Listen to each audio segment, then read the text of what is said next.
Before we get into the video, could everyone please subscribe to my Endless Diary Tales channel? Thank you so much.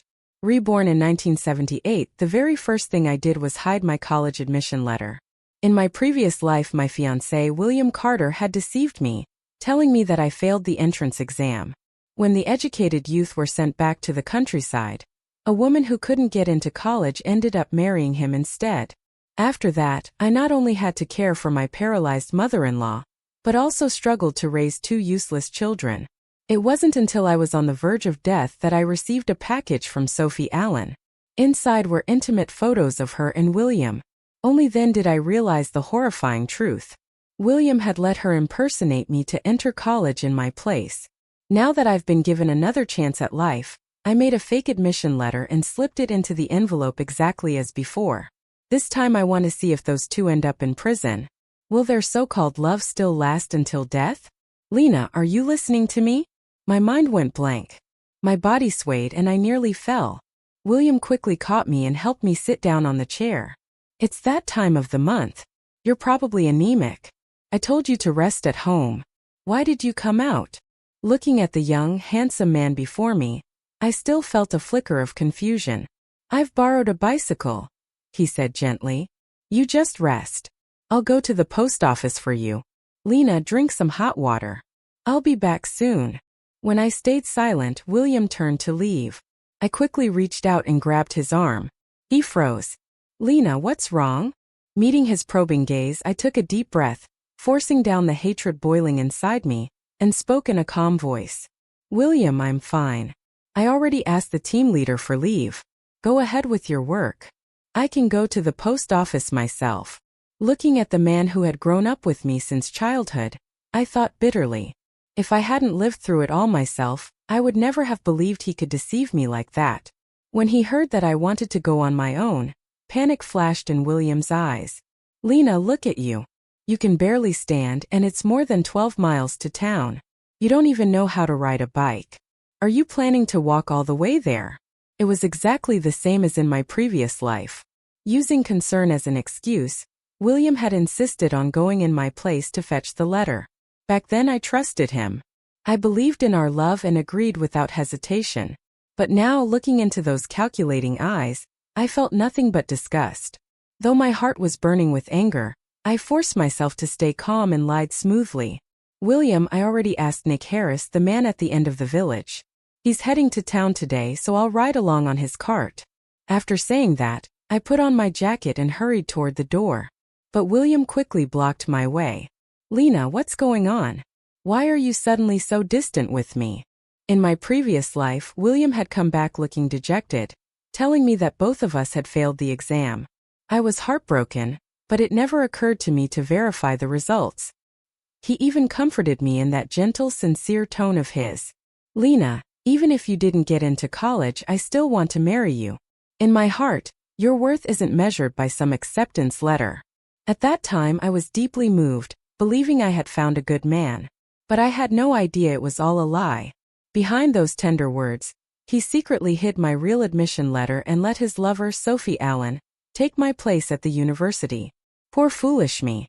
I knew nothing and naively agreed to marry him, stepping right into a tragic marriage. After the wedding, I worked tirelessly day and night taking care of my bedridden mother-in-law and providing for the family. Once I had children, I completely lost the chance to retake the exam. And William, after just 1 year as a centone youth in the countryside, the very first year after our marriage, easily got into college. From that point on, we began living separately. 3 long years of estrangement. By the time he graduated, William Carter was immediately assigned to work in the city. I tried countless times to follow him there, but he always made excuses, saying his elderly mother refused to leave her hometown and that I should understand. It wasn't until I was on my deathbed that I saw the photos of his trips with his lover year after year. When I looked at my yellowed college admission letter, I finally understood. While I had given up my dreams and devoted myself to his family, William had been living happily with another woman. I regretted it. Regretted believing his sweet words and marrying too soon. I regretted even more that I'd spent my entire life living for someone else. But luckily, fate has given me a second chance. Now William Carter and I aren't married yet. I don't have to care for a paralyzed, sharp-tongued mother-in-law. Nor do I have to raise two ungrateful children. Thank goodness it's not too late to change everything. This time if William tries to stop me, he can keep dreaming. I shoved him hard. Caught off guard, he stumbled, nearly falling, and frowned in displeasure. Lena, why are you being so rude? He snapped. In the past, William liked me because I was obedient. If he so much as frowned, I would immediately apologize and submit. But not anymore. I pointed toward the door where the other educated youths were busy working. Everyone has their own duties, I said coldly. I worked extra yesterday just so I could take today off. If you're not going to work, don't expect to get your food ration. In the old days, William always used his so-called college exam preparation as an excuse to take leave. If I hadn't shared my food with him, he would have starved long ago. Later, I learned that his so-called studying was nothing but a cover for sneaking off to meet Sophie Allen at the cultural troupe. He knew I wouldn't let him go hungry, so he took advantage of my kindness and did as he pleased. William cared deeply about saving face, and when I mocked him for living off others in front of everyone, he couldn't take it. Lena, he snapped, his voice sharp with anger. What are you so proud of? Do you really think you can get into college? I was only trying to help you, and this is how you treat me. You're just an ungrateful fool who bites the hand that feeds you. I didn't bother arguing while William was still ranting. I rushed outside. The thing about catching a ride on Nick Harris's cart had been a lie. In my previous life, I hadn't known how to ride a bicycle. But now, after living an extra 55 years, how could something that small possibly stop me? While William wasn't paying attention, I quickly grabbed the bike, mounted it, and pedaled hard toward the town. After retrieving my real admission letter, I immediately took precautions. I made a fake copy and sealed it in the envelope just like before. In my last life, William had always boasted that he was so charming that Sophie Allen was willing to devote her whole life to him. This time I wanted to see if they both ended up in prison. Would their passionate love still survive? When I returned home, I flipped open the calendar and circled the 25th of this month. That was the day the educated youths would be sent back to their hometowns. Only 5 days left before we left this place. But the difference now was that William had failed the exam, which meant he'd have to return to the countryside, while I would head to the capital to attend college. Just as I finished marking the date, I heard frantic knocking at the door. Oh no, something's happened. Miss Lena, are you inside? I opened the door to see a young educated youth gasping for breath. Mr. Carter, he's in trouble. He got into a fight with someone. You'd better come quickly. Everyone in the village knew that William and I were close. So the moment something happened to him, they naturally came running to find me. When I arrived, William was already being pulled away by the others. There was a huge bump on his head, but he didn't seem the least bit worried about himself. He was busy comforting Sophie Allen, who stood beside him, crying pitifully. When he saw me, William Carter was visibly startled and instantly stepped back, putting distance between himself and Sophie. The man he had fought with was none other than one of Sophie's admirers. The two of them had started brawling after William had played the hero, rushing in to save the damsel in distress. In my previous life, this never happened. William had gone to town to fetch my college admission letter that day. But now, watching him hold Sophie gently in his arms, protecting her as if she were something precious, I felt absolutely nothing. When we got back to the dormitory, William seemed to think my silence meant I was jealous. That thought pleased him. He was smug, assuming he'd managed to turn the situation in his favor. His eyes gleamed with self-satisfaction as he said tentatively, Lena, I don't even know that girl. Don't misunderstand. How many times have you gone to the cultural troupe? I asked coolly. And you still dare say you don't know her? But I didn't want to argue any further, so I just gave a dismissive hum in reply. William let out a breath of relief and hurried to grab my hand. Lena, did you get the letter? It's the admission notice, right? You passed the college exam, didn't you? I sighed softly and began to lie. Nick's cart broke down. You'll have to make another trip tomorrow. At that, William's expression brightened immediately. He raised his brows and in a tone full of self-importance said, Lena, I already talked to the cooperative. I helped you get a job there, so don't worry. Whether you pass or not, I'll only marry you. In my past life, it was that very sentence that ruined my future. Now I could only find it laughable. Only marry me. If I passed the exam, he'd use marriage as a way to bind me. If I failed, I'd be trapped taking care of his family while he lived comfortably with his lover. I had to hand it to him. William Carter was a master manipulator. But too bad for him. This time he wouldn't get what he wanted. Just like before, after I returned from town, William would claim I hadn't passed, pretending to pity me and offering hollow comfort. Back then I'd been sad for a while but quickly pulled myself together. The following days were busy. Every educated youth was preparing to go home, and so was I. The difference was, while everyone else packed gifts to bring back to their parents, I sold the local specialties distributed by the team to save money for school. I expected things to play out like they had before, that William would secretly meet with Sophie behind my back. But whether it was because of that heroic rescue the other day or for some other reason, on the very last day before we were to leave, Sophie clung to him relentlessly. The two of them laughed and whispered like a real couple. When they saw me, William quickly stepped back, deliberately widening the space between himself and Sophie. "Lena, weren't you going to the clinic? Why are you back so early?" Sophie gave a quick smile. "Comrade, I just wanted to thank him for what happened the other day. Don't misunderstand." Her eyes flickered with jealousy, but she didn't look afraid in the slightest. In fact, she stepped forward and affectionately took my hand. "Lena," she said sweetly, "you and William are leaving for your hometown tomorrow. Can I stay for dinner tonight to see you both off?" As she spoke, her bright eyes turned expectantly toward William. William rubbed his hands together awkwardly and glanced at me. I secretly hoped they would keep clinging to each other. After all, that would make for quite the entertaining evening. So I nodded and agreed. William's face lit up with joy. He hated cooking. Yet that day he actually started whistling as he headed into the kitchen to prepare dinner. Sophie smiled sweetly too, pretending to be kind and warm. But the moment William was out of sight, her fake smile disappeared. She began pacing around the room, and then suddenly her gaze landed on a knitted sweater I had made for a man. She placed the sweater into the basket, then let out a deliberate little gasp and splashed the entire basin of water across the floor. "Oh my gosh, Lena, I didn't mean to," she exclaimed, pretending to panic. Seeing that I remained calm and quietly continued packing my belongings, Sophie Allen took out a pair of scissors and began cutting up the insoles I had carefully sewn for William Carter, snipping them again and again until they were nothing but shreds. "Lena, you stitched these wrong," she said with a mocking smile. "Let me fix them for you." I silently watched her pale skin, her graceful figure. No wonder William had been so utterly bewitched by her. But when she saw that I didn't react, not even a hint of anger as she'd hoped for, Sophie began to grow uneasy.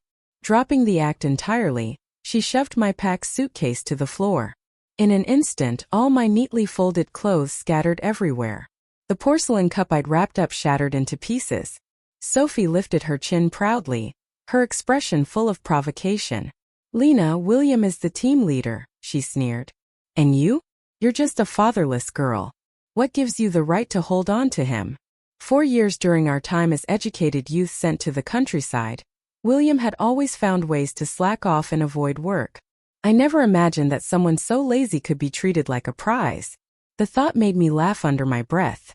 Perhaps thinking she was about to take my place at college, Sophie didn't even bother to hide her pride. "Lena," she said smugly, "let me tell you this. William loves me. Don't believe it? Let's see who wins in the end." In my past life, Sophie had gained both love and success. But with her arrogant personality, how could she possibly be content living as a secret mistress, hidden away and unacknowledged? Just then the door suddenly swung open. Without hesitation, Sophie immediately threw herself to the ground, deliberately falling backward. Before hitting the floor, she even shot me a quick, triumphant glance. When she saw my startled expression, her face lit up and she began her performance. "William, Lena called me a home wrecker. She accused me of seducing you. Bah!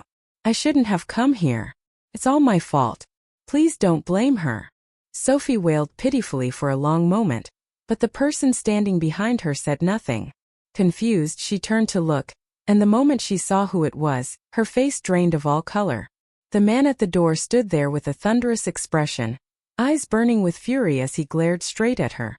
Behind him, William, sweating nervously, tried to squeeze his way inside, but the tall man blocked his path completely.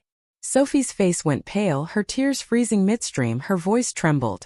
"Mr. Harris, sir, what are you doing here?" The village secretary, Mr. Harris, let out a cold snort. Ignoring the trembling girl on the floor, he turned his sharp gaze to me. "Comrade Lena," he said sternly, "my wife asked me to retrieve our team's property, but now everything's been destroyed. How do you suggest we handle this?" Sophie's eyes widened and she jumped up at once. William, still holding the cooking ladle he'd been using earlier, rushed inside, trying to shield her. "Sir, please let it go. We're leaving tomorrow anyway. The broken items can just be considered a gift to Comrade Sophie." The village secretary didn't respond, his expression cold and unmoved. William's confidence faltered, and he looked at me in desperation. "Lena, you agree with me, right?" I ignored him completely. These things cost me 452 yuan when I bought them. I was planning to sell them to Mrs. Hong for 200. Since Comrade Sophie ruined them, she'll have to compensate me 200 yuan.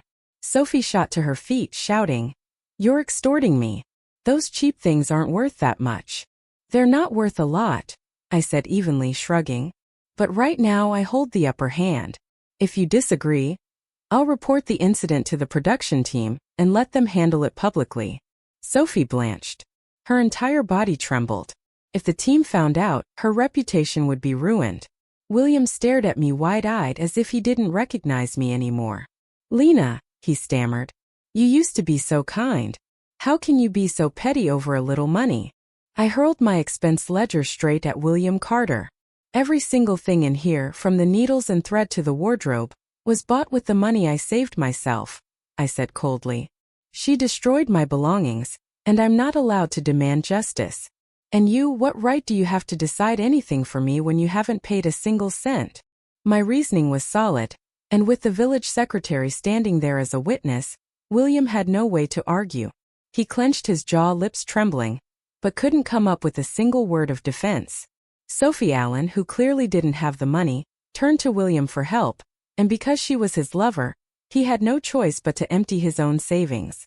When he reluctantly shoved a wad of cash toward me, I took it without hesitation, stuffing it straight into my pocket under his pained gaze. After everyone left, William knocked on my door. "Lena," he said, his tone uncertain, "why do I feel like you've changed?" As I cleaned up the mess Sophie had made, I replied evenly, "Really? I don't feel any different." Hearing how calm I was, he grew more curious and tried to probe further. "Lena, we're going home tomorrow, right? You still have your train ticket, don't you?"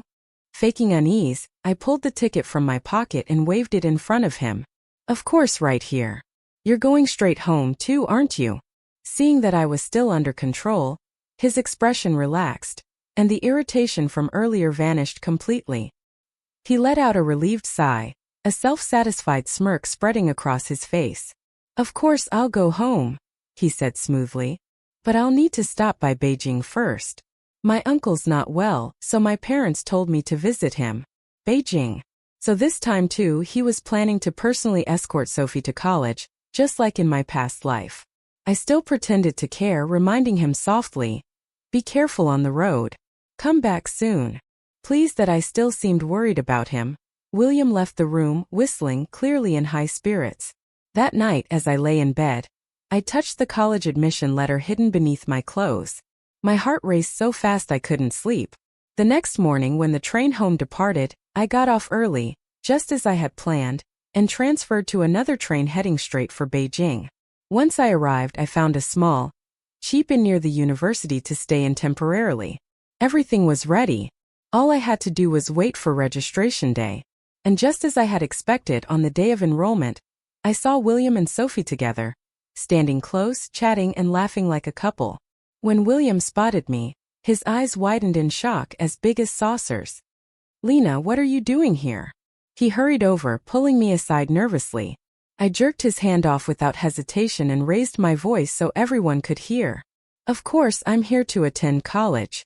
Didn't you say you were going to visit your uncle? What are you doing here?" My sharp tone immediately drew attention from the people nearby.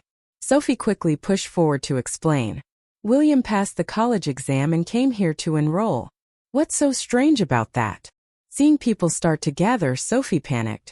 Everyone, please don't misunderstand. We're just old acquaintances. William realized he couldn't drag me away, so he lowered his voice, trying to coax me. Lena, you know you didn't pass the exam. Why come here and make a scene? If you cause a scandal, you won't even be able to find a job back home. Noticing the curious stares around us, he quickly shoved 100 yuan into my hand. You must be out of money, right? Take it, buy yourself something to eat, and go back home on the next train. I almost laughed at the irony.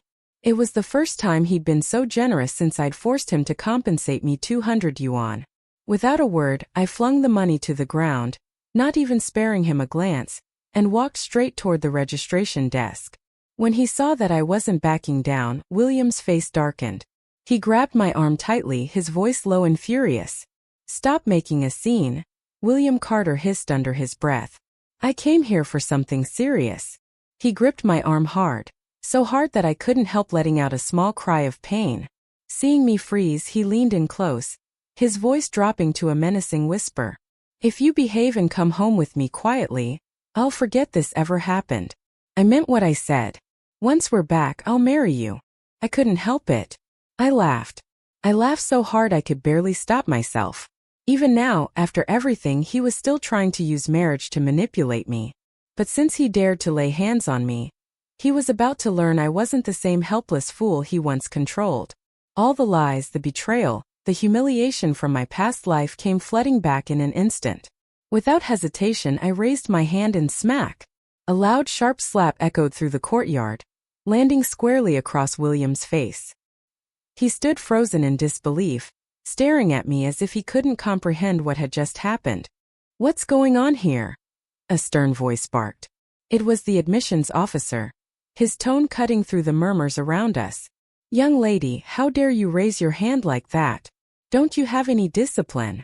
His voice drew the attention of everyone nearby, but William still didn't let go of me. He tightened his grip and leaned closer, his words low and threatening. Lena, don't think I don't know what you're trying to do. It's useless. Without an admission letter, the university won't take you. The next moment his face changed completely. In front of the teacher he forced a smile, bowing slightly. I'm so sorry, sir. This is my fiancée, Sophie Allen. We just had a little misunderstanding, that's all. Please don't take it seriously. The teacher let out a cold hum of disapproval. Seizing the moment, I stomped hard on William's foot. He winced, his grip loosening from the pain, and I broke free, darting behind the teacher. Sir, I shouted, my voice trembling but loud enough for everyone to hear. These two stole my college admission letter, and are trying to impersonate me to enroll. What are you going to do about it? The teacher's expression shifted immediately. His gaze fell to the angry red marks on my arm, and his eyes darkened. William saw it too, and the color drained from his face. But Sophie refused to back down. She lifted her ID card and the admission letter triumphantly. Sir, she's lying. She's just jealous because William and I are close. She's making this all up to slander me. And at that moment I finally understood why my ID had mysteriously disappeared. It turned out that long before my letter had even arrived, William had already planned everything. The man's schemes were truly vile. The teacher took Sophie's documents, studying them closely. The photo on her ID matched her face perfectly. He cross-checked the information with the enrollment list. Everything matched. According to this, the name Lena Reed is correct, he said. Then he turned to me, his voice firm. Where's your identification? I lowered my eyes and answered quietly. My papers were lost, sir. I've been trying to have them reissued. William's father was the village head, and to stop me from replacing my documents, he had deliberately refused to sign the necessary approval. No ID, no admission letter. What are you trying to enroll for? The teacher said coldly, frowning in clear displeasure. Seeing me cornered, Sophie's face lit up with smug satisfaction. She held up the letter again. See, sir, I told you she was faking. This is my real admission letter. Sophie beamed with triumph. William, who had been tense just moments ago, visibly relaxed when he saw the teacher doubting me. Now, no matter how much I shouted, no one would believe me. He looked at me mockingly and said to Sophie loud enough for everyone to hear. I only wanted to help Comrade Lena because people were bullying her. You shouldn't take it personally. Then turning back to me, he sneered. Lena, if you keep causing trouble, don't expect any work when you return home. Let's see who's willing to take you then. That was a threat. Clear and cruel. If I didn't back down, I'd lose everything once I got back to the countryside. I stayed silent, refusing to give him the reaction he wanted. Thinking I had finally given in, William smirked, his confidence returning. He took a step forward, his face filled with arrogant triumph. He looked at me with that same arrogant, condescending glare. What are you still standing there for? Stop embarrassing yourself and come home with me. But before I could speak, the admissions officer suddenly exclaimed, wait a moment. This admission letter is a fake. That single sentence turned William Carter into a statue. He froze completely while Sophie Allen stood dumbfounded beside him. It wasn't surprising. She had grown up in a place where almost no one ever went to college. She couldn't possibly tell a genuine admission letter from a forged one. After a few stunned seconds, William lunged forward to snatch the letter back. Sir, please look again. It has the university's official seal right here. The teacher compared the paper to the ones submitted by other students. Look carefully, he said. The genuine letters from our university have a special embossed security mark. Yours doesn't have it at all. Sophie panicked and rushed forward to look for herself. Just then, a firm authoritative voice rang out from behind the crowd. Who was the person who reported a forged document and identity theft for university enrollment? William and Sophie spun around in shock, their eyes snapping to me. I raised my hand calmly. That would be me, officer, I said clearly. Then, from my pocket, I drew out the real admission letter along with my household registration book and the certified ID statement issued by the village secretary back when I was still an educated youth working in the countryside. Sophie's face turned white. She screamed hysterically. Officer, don't believe her. I'm the real Lena Reed. The police officer exchanged a quick look with the admissions teacher, and in that brief glance, they both understood exactly what was going on.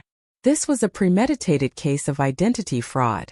At that point, even William couldn't deny reality.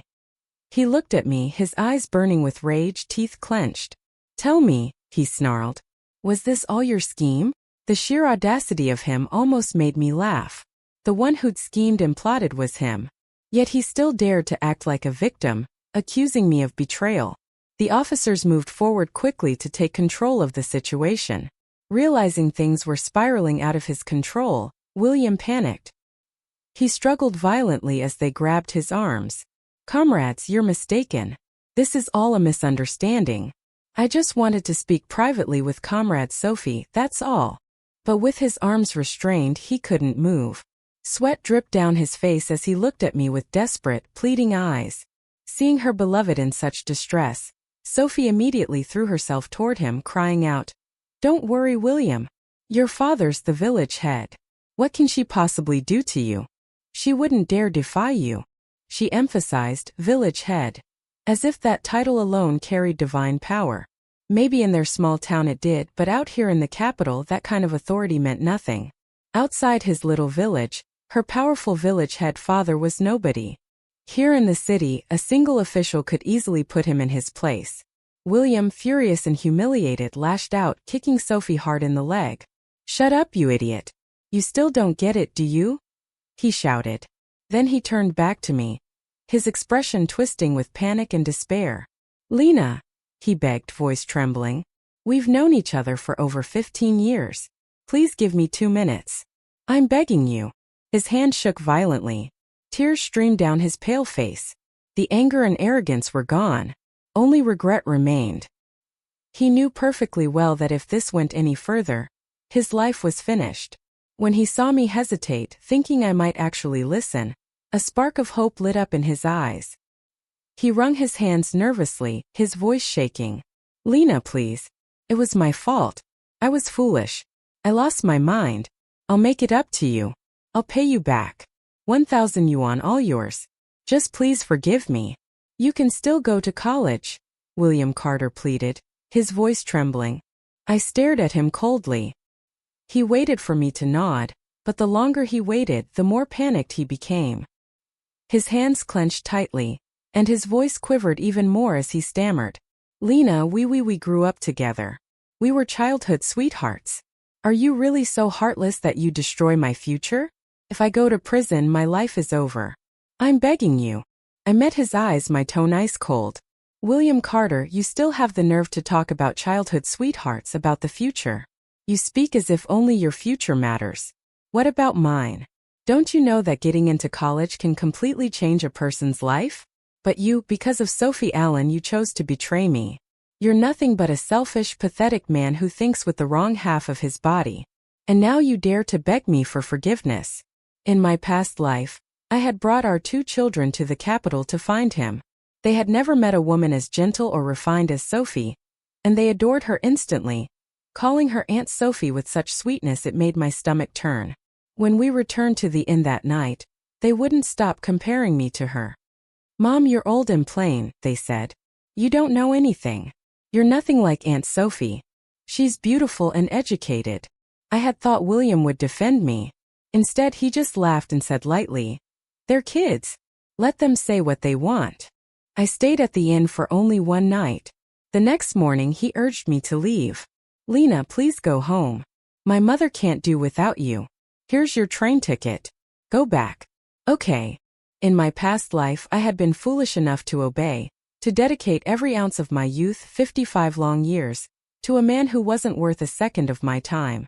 I had lived and died for him, but now heaven had given me a second chance, and I swore I would show no mercy. I looked straight at the officer. Comrade, I want to report another crime. William Carter's father, the village head, provided forged identification papers for Sophie Allen.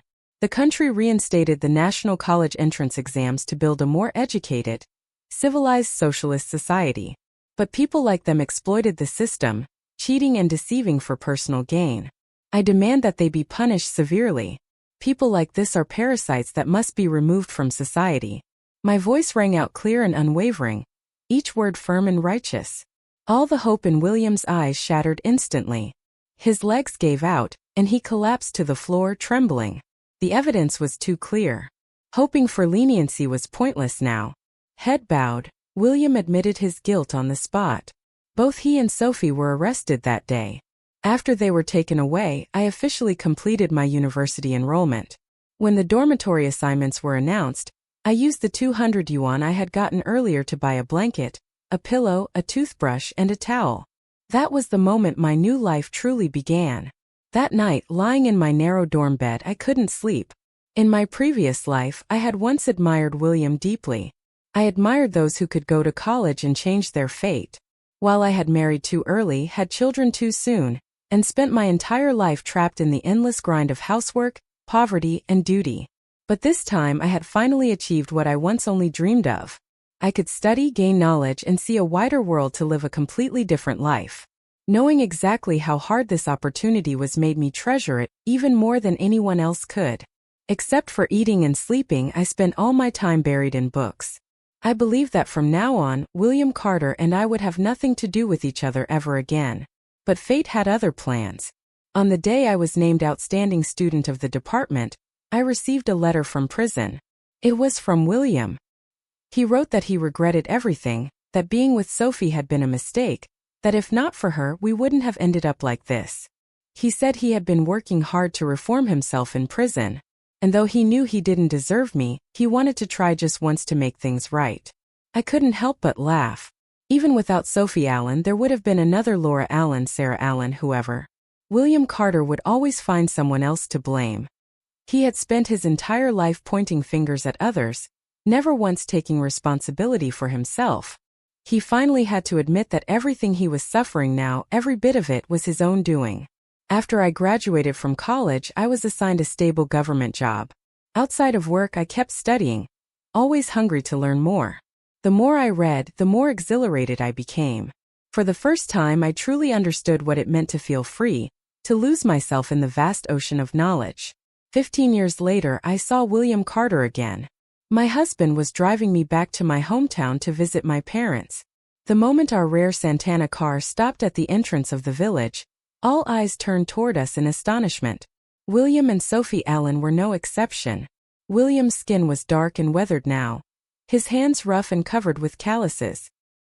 His father had long since been dismissed from his post, and William himself had spent several years in prison. Naturally, he could no longer keep his position at the cooperative. In my previous life after his release he had studied hard while working there, and the following year he'd gotten into college and gone to the capital. But now, because of his moral record, he'd lost that chance forever. He was forced to return to the village, farming the fields beside his father just to survive. As for Sophie, after she was released from prison, her family refused to take her back.